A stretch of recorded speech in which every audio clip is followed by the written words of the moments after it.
A homeowner in Shanghai saw the value of his property plummet from 6 million renminbi to 3.5 million renminbi, forcing him into foreclosure. His home was auctioned off, leaving him burdened with enormous debt. To make matters worse, his girlfriend left him due to the financial turmoil. This former homeowner, in his early 30s, lamented that the past few years had taught him a harsh lesson: heaven and hell are just a thought apart. He witnessed firsthand how quickly a middle-class lifestyle can collapse.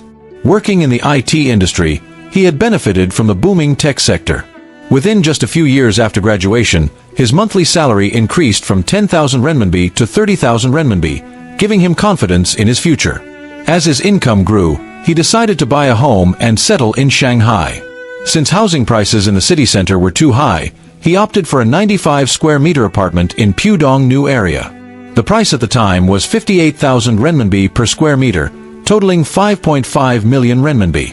He borrowed money from his parents, combined it with his savings, and made a 2 million renminbi down payment, taking out a 3.5 million renminbi mortgage with a monthly payment of 19,631 renminbi over 30 years. However, in 2020, the internet industry faced unprecedented layoffs and salary cuts, and he was among the first to be let go. Initially, he was confident in his abilities, believing he could quickly secure another job with a comparable salary. But reality proved far harsher than expected. 3 months passed, and he was still unable to find a suitable position. The mounting pressure from his mortgage and living expenses left him gasping for air. Desperate, he discussed selling the apartment and returning to his hometown with his girlfriend. However, she was determined to stay in Shanghai and refused to leave with him. Ultimately, they decided to break up, bringing their relationship to an end. After struggling emotionally for some time, he turned to real estate agents to sell the apartment. He initially listed it at 6 million renminbi, hoping to cover taxes, fees, and interest paid over the years. His goal was simply to break even, neither profiting nor losing. To his surprise, after several months on the market, the property had received almost no interest. When he consulted the real estate agent, he was told that the location was too remote and that the weak market made selling difficult. The agent suggested lowering the price to 3.5 million renminbi if he wanted to sell quickly. Shocked, he was unable to accept that his home had lost half its value. Yet, with mortgage payments he couldn't afford and an unwillingness to sell at such a steep loss, he made the worst possible decision. He stopped making payments altogether. A month later, the bank called, asking why he had defaulted. Frustrated, he responded, "The price has dropped so much. I don't want to keep paying. Just take the house back."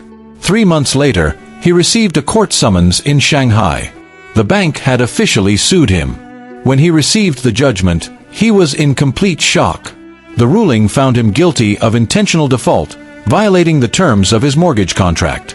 He was ordered to pay legal fees of 2,042 renminbi, attorney fees of 50,000 renminbi, property preservation fees of 3,000 renminbi, and bank penalty interest of 65,825 renminbi, totaling 120,867 renminbi.